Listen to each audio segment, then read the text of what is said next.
जोशीमठ में भू धसाव से पीड़ित लोगों की परेशानी अभी भी खत्म नहीं हुई है। पिछले साल भू धसाव के बाद जोशीमठ के कई वार्डों में 181 भवन असुरक्षित घोषित किए गए थे। इन मकानों में रहने वाले परिवार राहत शिविरों में चले गए थे, जिनमें से 24 परिवार ऐसे हैं जो अभी तक किराए के मकानों में रह रहे हैं। उन्होंने घर का कुछ सामान तो बेच दिया था, जबकि बचा सामान क्षतिग्रस्त मकानों में ही रखा है। जबकि तहसील प्रशासन ने बीते वर्ष नवंबर तक का तो किराया दिया, लेकिन अब किराया भी खुद देना पड़ रहा है। आपदा प्रभावितों का कहना है कि आपदा ने घर छीन लिया, जिससे किराए के मकान में रहने के लिए मजबूर हैं। गणतंत्र दिवस के मौके पर उत्तराखंड के हरिद्वार जिले में रुड़की के पास स्थित विश्व प्रसिद्ध मुस्लिम धर्म स्थल पिरान कलियर शरीफ में आजादी के बाद पहली बार गणतंत्र दिवस के मौके पर राष्ट्रीय ध्वज फहराया गया। उत्तराखंड वक्फ बोर्ड के अध्यक्ष शादाब शम्स ने भारत माता की जय और हिंदुस्तान जिंदाबाद जैसे नारों के बीच दरगाह पर तिरंगा फहराया। शम्स ने कहा कि मुझे बताया गया था कि पिछले 75 वर्षों से दरगाह पर राष्ट्रीय ध्वज नहीं फहराया गया है। मैंने सोचा कि क्यों ना हम ये प्रथा शुरू करें और समाज को एक सकारात्मक संदेश दें। मुझे लगता है कि आज मैं अभिभूत हूँ कि जब मुझे पता चला कि गणतंत्र दिवस में या स्वतंत्रता दिवस का यहाँ पे कोई झंडा नहीं फहराया गया पिछले 70-75 वर्षों से, तो मुझे बड़ा आश्चर्य हुआ। और हम लोगों ने तय किया कि हम लोग उन सौभाग्यशाली लोगों में शामिल होंगे जो इसके चश्मदीद गवाह बनेंगे। और आज मुझे बहुत फक्र महसूस हो रहा है कि मुझे इस तिरंगे को पिरान कलियर दरगाह पिरान कलियर शरीफ में लहराने का मौका मिला।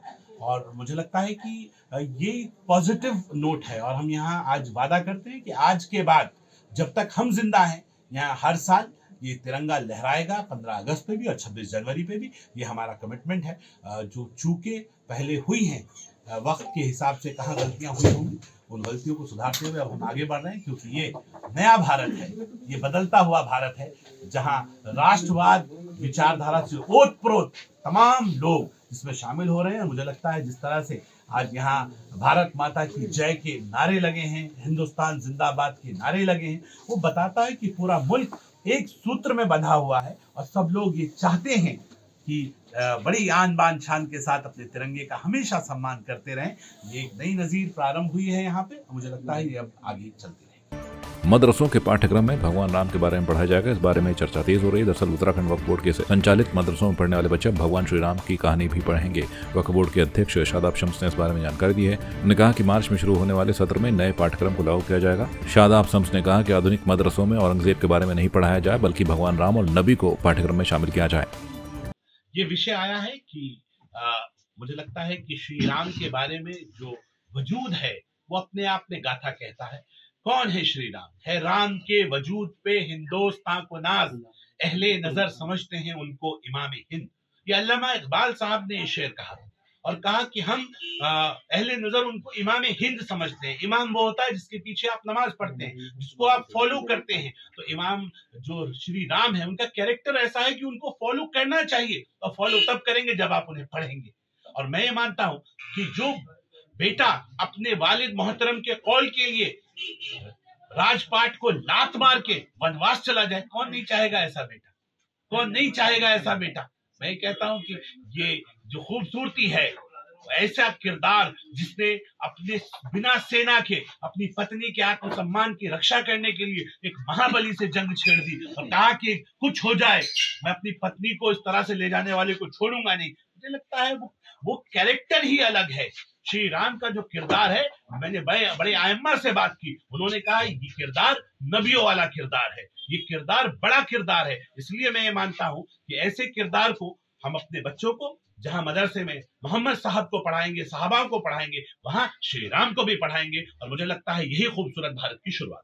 जिस तरीके देखिए, हमने कहा कि क्योंकि सिलेबस में संस्कृत है तो हम संस्कृत भी पढ़ाएंगे। जब हमने कहा कि हम एनसीईआरटी का सिलेबस पढ़ाएंगे तो हम सब कुछ पढ़ाएंगे अपने बच्चों को। और हमारा मानना है एनसीईआरटी के सिलेबस में जो जो आएगा वो हम अपने बच्चों को पढ़ाएंगे। अब मेरे बच्चे को, क्योंकि मेरे नबी ने फरमाया था अगर आपको इल्म हासिल करने के लिए चीन तक जाना पड़े तो आप जाइए। और इसलिए हम ये मानते हैं कि इल्म हासिल करने के लिए आपको जो मजहब, जिस समाज की किताबें, जिस भाषा की किताबें पढ़ने की आवश्यकता पड़ेगी वो पढ़ेंगे, लेकिन अपने बच्चों को हम कामयाब बनाएंगे। हमने अपने मदरसों का नाम डॉक्टर एपीजे अब्दुल कलाम साहब के नाम पे रखा है। अब मेरे बच्चे डॉक्टर हाफिज कुरान के साथ साथ डॉक्टर, इंजीनियर, फिलोसोफर और साइंटिस्ट भी बनेंगे। और माँ भारती के हाथों को मजबूत करने के लिए अपना गिलहरी रूपी योगदान मेरे बच्चे भी देंगे और इन मदरसों से भी आपको वो योगदान मिलता हुआ नजर आए। विश्व प्रसिद्ध हिम क्रीड़ा स्थल औली में बर्फ की कमी से राष्ट्रीय और अंतर्राष्ट्रीय स्कीइंग प्रतियोगिताओं के आयोजन को लेकर संशय बना हुआ है। है। स्थिति यह है कि औली में बर्फ के नाम पर कहीं कहीं पर खेलने के लिए भी बर्फ ढूंढनी पड़ रही है। बता दें कि औली में अंतर्राष्ट्रीय मानकों का नंदा देवी स्कीइंग स्लोप है, जिसमें स्कीइंग के सभी खेल आयोजित हो रहे हैं। इस स्कीइंग स्लोप को फेडरेशन ऑफ इंटरनेशनल स्कीइंग से मान्यता प्राप्त है। इस वर्ष 13 दिसंबर को जब औली और जोशीमठ तक भारी बर्फबारी हुई तो इंटर गेम्स एसोसिएशन उत्तराखंड ने नेशनल के साथ इंटरनेशनल फिश रेस के आयोजन को लेकर सरकार को पत्र लिखा था। हालांकि इसकी तिथि घोषित नहीं की गई थी। फिलहाल औली की स्कीइंग प्रतियोगिता के लिए नंदा देवी स्लोप में बर्फ ना के बराबर है। ऐसे में देश दुनिया के खिलाड़ियों को मौसम की इस बेरुखी से धक्का लगा है। हालांकि फरवरी माह में बर्फबारी की संभावनाओं के चलते खेलों के आयोजन को लेकर उम्मीदें बनी हुई हैं। मंडल मुख्यालय पौड़ी में गणतंत्र दिवस के मौके पर कंडोलिया मैदान में आयोजित भव्य परेड में बतौर मुख्य अतिथि कैबिनेट मंत्री डॉक्टर धन सिंह राव ने शिरकत की। इस मौके पर उन्होंने ध्वजारोहण कर परेड की सलामी ली।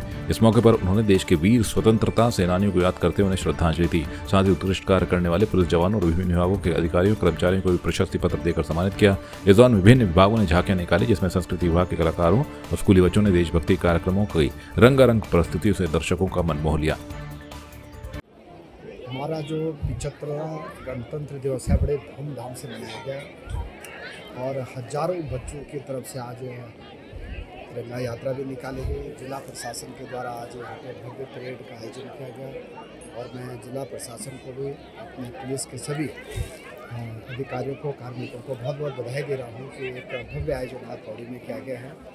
और मैं ये कह सकता हूँ कि जो हमारे शहीद हुए आज़ादी का, आज हम सब ने उनको भी नमन किया है।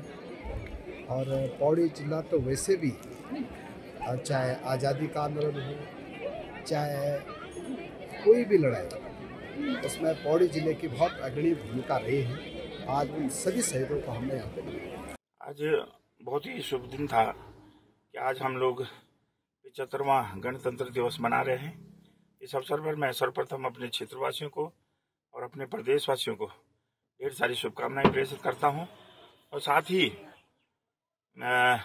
आज जो कंडोलिया मैदान में बहुत सरकार की तरफ से अच्छे कार्यक्रम आयोजित किए गए, इस अवसर पर पुलिस विभाग में और जिन छात्रों ने इसमें प्रतिभाग किया है उन लोगों को यहाँ पर पारितोषिक पुरस्कारों से नवाजा गया, उनको इनाम दिए गए और बहुत ही रंगारंग कार्यक्रम झांकियाँ आयोजित की गई थी। यहाँ पर पुलिस के द्वारा सलामी ली गई, परेड का संचालन हुआ और उसमें जिन लोगों ने उत्कृष्ट काम किया उन लोगों को माननीय मंत्री जी आदरणीय धन सिंह रावत जी आज मुख्य अतिथि के रूप में यहाँ पर थे। उनके द्वारा और मेरे द्वारा और अन्य जनप्रतिनिधियों के द्वारा उन लोगों को सम्मानित किया गया। उनको सम्मान के रूप में उनको जो है सर्टिफिकेट दिए गए और पारितोषिक दिए गए। इस अवसर पर सभी यहाँ पर छात्रों द्वारा जो रैली निकाली गई और इसमें जनप्रतिनिधि कार्यकर्ता सारे मौजूद थे। इसमें भी भव्य स्वागत उत्साह के साथ बड़े हर्षोल्लास के साथ रैली निकाली गई, नारे लगे, देश की आज़ादी के वीर शहीदों को यहाँ पर याद किया गया। और आज संविधान दिवस, संविधान निर्माता आदरणीय स्वर्गीय डॉक्टर भीमराव अंबेडकर जी को भी याद किया गया इस अवसर पर। और आज वास्तव में आज के दिन ही गणतंत्र दिवस के दिन संविधान लागू किया गया था देश में। इस अवसर पर उन लोगों को याद किया गया जिन्होंने आज़ादी के लिए अपने प्राणों की आहुति दी और जिन्होंने संविधान का निर्माण किया, उन लोगों को भी याद किया गया। मैं इस अवसर पर सारे क्षेत्रवासियों को बहुत बहुत बधाई देता हूँ, शुभकामनाएं देता हूँ कि इसी तरह हर साल गणतंत्र दिवस मनाया जाए खुशियों के साथ और हर्षोल्लास के साथ। बहुत बहुत धन्यवाद।